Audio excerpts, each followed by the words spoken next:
کم خاوند ته چې دا خپته وي چې زما دا ښځه په بدکارۍ کې مبتلا ده، په بدعملۍ او فحاشۍ کې مبتلا ده، د نامحرمو سړو سره په رابطه او مل ملاب کې مبتلا ده، او سره د دې دا خاوند دې سره د نرمۍ معامله کوي، سره د طاقت او د قدرت نه د دې فحاشۍ نه منع کوي او نه پوهه کوي، نو د دې خاوند په باره کې نبی علیه السلام مبارک څه ارشادات فرمایلي دي. قسم دی غونې به در باندې ذیک شي، ویخته به در باندې ودرېږي او د الله امان به وغواړي د دې انجام نه چې کوم الله د دقه خاوند دپاره اورولې. کومه ښځه چې خپل خاوند راوغواړي خپلې بسترې ته او دا د خاوند خبره ونه مني او د خاوند خواته را نشي، حدیث مبارک کی راځي فبات غضبان علیها، دا خاوند په داسې حالت کې شپه تیره کي چې دا خفه وي د دې ښځې نه او غصه وي په دې ښځه باندې، نو فرمایي چې لعنتها الملائکة حتی تصبح، تر د سبا د خطو پورې د الله فرشتې په دې ښځه باندې لعنت وي. کم خاوند ته چې دا خپته وي چې زما دا ښځه په بدکارۍ کې مبتلا ده، په بدعملۍ او فحاشۍ کې مبتلا ده، د نامحرمو سړو سره په رابطه او مل ملاب کې مبتلا ده، او سره د دې دا خاوند دې سره د نرمۍ معامله کوي، سره د طاقت او د قدرت نه د دې فحاشۍ نه منع کوي او نه پوهه کوي، نو د دې خاوند په باره کې نبی علیه السلام مبارک څه ارشادات فرمایلي دي. قسم دی غونې به در باندې ذیک شي، ویخته به در باندې ودرېږي او د الله امان به وغواړي د دې انجام نه چې کوم الله د دقه خاوند دپاره اورولې دی. حدیث مبارک کی راځي د بیهقي روایت ته نبی علیہ السلام مبارک فرمایل چې الله درې سيزونه په خپل لاس سره په خپل قدرت سره پیدا کړي. یو الله جنت یادوي چې دا مې په خپل لاس سره پیدا ک، او به الله قسم خوري و عزتي، زما د قسمی په خپل عزت باندې. دې ته سوچ کوه، دې تاکید ته سوچ کوه چې هغه دوه کسبه دې ته داخل نه کم چې یو عادتي شرابي دی چې ټول عمر په شرابو کې مبتلا دی او په دې حالت کې ولا مرګ راغی او توبه نصیب نشوه، یو به دا کس په جنت کې داخل نه کم الله په قسم خوري، او یو به دیوس داخل نه کما. نو صحابه تپوسو کو چې د الله پیغمبر عادتي شرابي خو او پیجنده، خدا دیوس څوک دی؟ نو نبی علیہ السلام مبارک ورته دغه خبره کوي چې کور والو اهل عیال په بدکاری کې مبتلای او د تخپته یو دا د اغي سره نرمي کوي، نو دا دیوس دی والله قسم خوري چې دا په جنت کې داخل نکم. الله دې موږ ته امان راکړي د دې حالت نه. بل حدیث مبارک کی رضی نبی علیہ السلام او فرمایل لا يدخل الجنه دیوس، چې دیوس به جنت ته داخل نشي. قیل یا رسول الله ومد دیوس، اے دا الله پیغمبر دیوس څوک دی؟ نبی علیہ السلام مبارک څه جواب ورکړي؟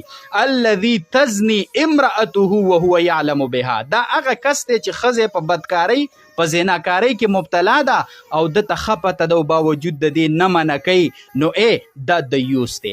بل حدیث مبارک کی راځي یو کس د خپل ښځې شکایت نبی علیہ السلام ته راوړو چې د الله پیغمبر زما ښځه په داسې فحاشۍ کې مبتلا ده، په داسې بدکاری کې مبتلا ده. نبی علیہ السلام مبارک ورته فرمایي طلاق ورله ورکا، ورله ورکا، طلاق ورله ورکا.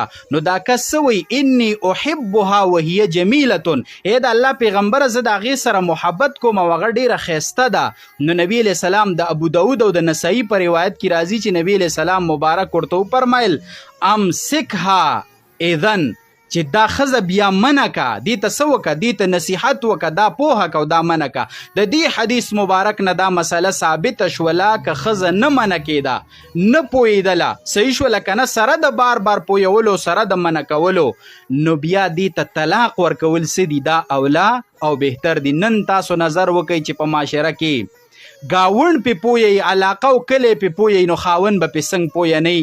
ډیری داسې ښځې د شته خاوندانو والا په بدعملو بدکارو کې مبتلا دي او خاوندانو پې ځان ناغرضه کړی.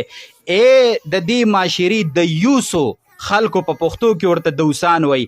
په دې ارشادات او په دې بد انجام سوچ کوي، توبه وباسئ، رامنه کوي دا ښځې، او که نه رامنه کېږي طلاق ورله ورکوي. او په دې سوچ کوي د معاشرې د اصلاح دپاره او د معاشرې د خیر دپاره نورو مسلمانانو ته دا پیغام ورسوي چې په معاشره کې اصلاح راشي، زموږ دپاره به د اجر خبره وي. وصلی الله علی النبی. کومه ښځه چې خپل خاوند راوغواړي خپلې بسترې ته او دا د خاوند خبره ونه مني او د خاوند خواته را نشي، حدیث مبارک کی راځي فبات غضبان علیها، دا خاون په داسې حالت کې شپه تیره کی چې دا خفه وي د دې ښځې نه او غصه وي په دې ښځه باندې، نو فرمایي چې لعنتها الملائکة حتی تصبح، تر د سبا د خطو پورې د الله فرشتې په دې ښځه باندې لعنت وی.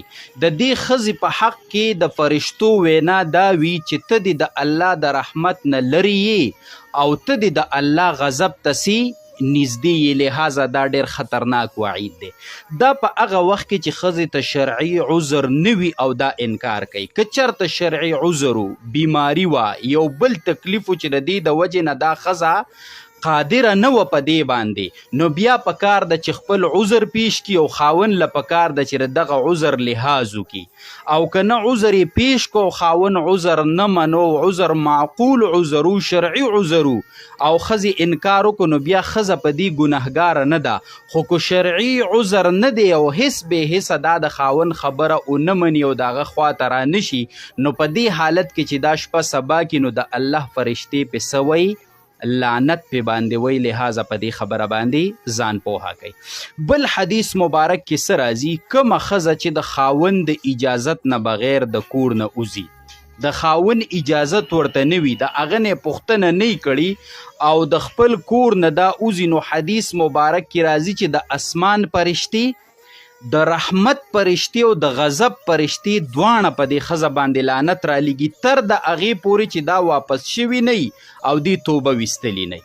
صحیح شوله که نه؟ دې خبرې ته سوچ وکړه، نن سبا څومره ښځې دي چې خاون زموږ نه څه خبرېږي، بله ملګرې ورته وایي راځه مړی خاون تا نه څه خبرېږي، او چې خبرېږي موږ به تللي مې او بیا به راغلي مې. او ډېر خاوندان په بهر ملکونو کې د ښځو دپاره لګیا دي، مسافرۍ کوي په ځان باندې چې کم دی خاورې باد کړی، تکلیفونه تیری، او دلته ښځې د خاوند د اجازت نه بغیر بازارونو ته ځي، شاپینګونو له ځي، زیارتونو ته ځي، په تعویزګرو په عاملانو پسې ګرځي. صحیح شوله که نه؟ دوی دې په دې خبره سوچ وکړي چې د خاوند د اجازت نه بغیر د کور نه قدم بار که تر د واپس راتلو پورې. نبی علیه السلام فرمایي زه نه ویم ښه، د امت بیبیانو د الله د پیغمبر په دې ارشاد سوچ وکئ، د الله د رحمت فرشتې د الله د غضب فرشتې د اسمانونو فرشتې په دې ښځه لعنت رالیږي تر د واپس راتلو پورې او تر د توبې ویستلو پورې. دا څومره خطرناکه خبره ده، لحاظه تاسو په دې باندې سوچ وکئ. حدیث کې خو دومره پورې راځي چې یوه ښځه به د خاوند د اجازت نه بغیر نفلي روژه نه نیسي. که د خاوند د اجازت نه بغیر نفلي روژه ونیوله نو لوږې تېره کړه او تندې تېره کړه او ثواب ورته میلاو نه شو. دومره خطرناکه خبره ده. او باقاعده حدیث کې راغلی چې یو زنانه د نبی علیه السلام نه تپوس وکړو چې د خاوند په ښځه څه حق دی، نو یو حق یې ورته دا بیان کړه چې د هغه د اجازت نه بغیر به د کوره نه وځي، او که ووتله نو دا وعید او دا خطرناکه زورنه د هغې په باره کې څه ده راغلی ده. لحاظه دا د امت بیبیانو ته ورسوي، په خپل هم پې عمل وکړئ، نورو مسلمانانو ته هم ورسوئ چې اصلاح په معاشره کې راشي، نو زموږ دپاره به صدقه جاریه وي. وصلی الله علی النبی